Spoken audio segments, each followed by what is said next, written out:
Hello नमस्कार, स्वागत है आपका अपने चैनल में जिसका नाम है चारों दिशाओं में भारत। इसमें हम लेकर आते हैं भारत से जुड़ी हुई अन्य देशों के साथ 5 बड़ी खबरें। शुरू करने से पहले आशा करते हैं आपका आज का दिन अच्छा रहे और आप अपने लक्ष्य की तरफ बढ़ते रहें। फिलहाल हम बढ़ते हैं आज की पहली खबर की ओर। पहली खबर स्पेस से।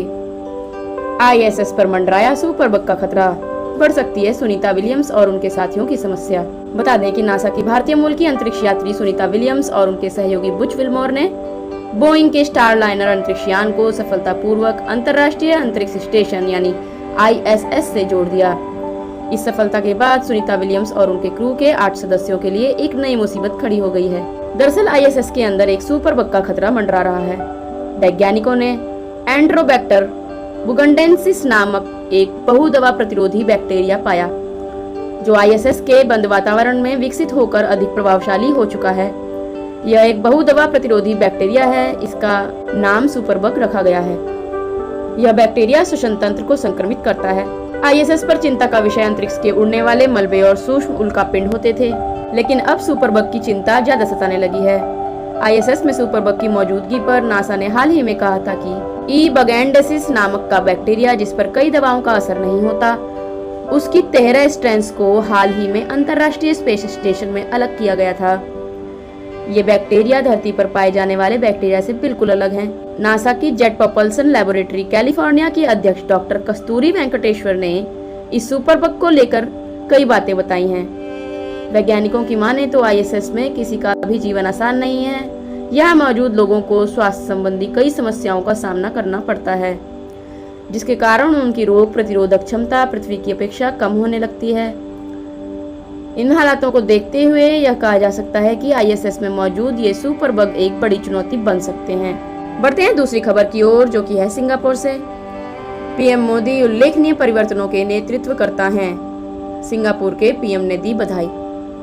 बता दें कि सिंगापुर के प्रधानमंत्री लॉरेंस वोंग ने प्रधानमंत्री नरेंद्र मोदी को भारत में उल्लेखनीय परिवर्तनों का नेतृत्व करता बनाया है। सिंगापुर के विदेश मंत्रालय की तरफ से जारी एक पत्र में PM वोंग लिखते हैं, मुझे पूरा भरोसा है कि PM मोदी आपके नेतृत्व में भारत तेजी से समृद्ध और विकसित होगा। उन्होंने भारत सिंगापुर के बहुआयामी एवं मधुर संबंधों का जिक्र करते हुए लिखा, अगले वर्ष हमारे राजनयिक संबंधों की 60वीं वर्षगांठ है।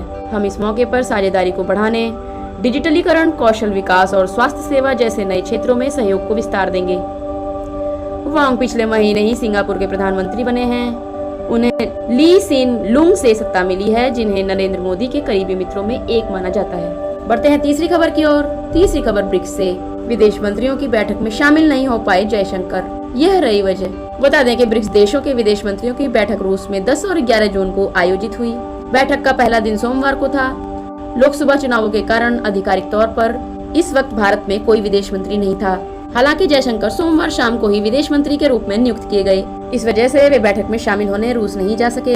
इसलिए भारत का प्रतिनिधित्व वरिष्ठ राजनयिक तम्मू रवि ने किया। इसके अलावा भारत ने सोमवार को मिस्र, ईरान, UAE, सऊदी अरब और इथियोपिया के ब्रिक्स में शामिल होने का स्वागत किया। उनके प्रतिनिधियों ने पहली बार रूस द्वारा आयोजित ब्रिक्स की महत्वपूर्ण बैठक में भाग लिया। कार्यक्रम पश्चिमी रूस के निजनी नोवगोरोड में आयोजित हुआ।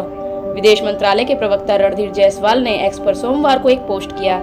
उन्होंने ब्रिक्स परिवार के नए सदस्यों का स्वागत किया है। बढ़ते हैं चौथी खबर की ओर। ऑक्सफोर्ड विश्वविद्यालय भारत को लौटाएगा 500 साल पुरानी कांस्य मूर्ति, तमिलनाडु के मंदिर से हुई थी चोरी। बता दें कि ब्रिटेन का प्रतिष्ठित ऑक्सफोर्ड विश्वविद्यालय संत तिरुमनकई अलवर की 500 साल पुरानी कांस्य मूर्ति भारत को लौटाने पर सहमत हो गया है। यह प्रतिमा 60 सेंटीमीटर ऊंची है। माना जाता है कि यह मूर्ति तमिलनाडु के एक मंदिर से चोरी हुई थी। इस साल 11 मार्च को ऑक्सफोर्ड विश्वविद्यालय की परिषद ने एशमोलिन संग्रहालय से संत तिरुमनकई की 16वीं शताब्दी की कांस्य मूर्ति की वापसी के लिए भारतीय उच्चायोग के दावे का समर्थन किया। यह मूर्ति 1967 से संग्रहालय में रखी हुई है। इसे म्यूजियम ने एक नीलामी के बाद हासिल किया। ऑक्सफोर्ड विश्वविद्यालय के एशमोलिन संग्रहालय ने कहा, अब चैरिटी आयोग से इस फैसले की मंजूरी ली जाएगी। संग्रहालय का कहना है कि उसे पिछले साल नवंबर में एक स्वतंत्र शोधकर्ता द्वारा प्राचीन मूर्ति की उत्पत्ति के बारे में जानकारी दी गई थी, जिसके बाद उसने भारतीय उच्चायोग से संपर्क किया था।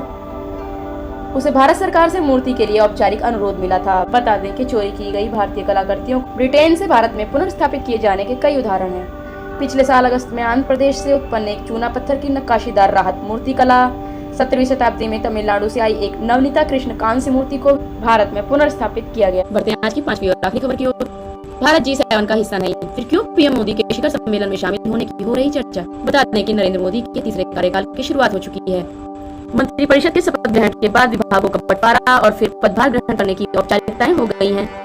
विदेश मंत्री का जिम्मा फिर एक बार एस जयशंकर संभाल रहे हैं। विदेश की बात इसलिए भी जरूरी है क्योंकि प्रधानमंत्री मोदी बहुमत मुमकिन है अपनी पहली विदेश यात्रा की शुरुआत इटली से करेंगे। आशा करते हैं आपको हमारी न्यूज पसंद आई होंगी। कल फिर हाजिर होंगे 5 नई और बड़ी खबरों के साथ। तब तक के लिए धन्यवाद।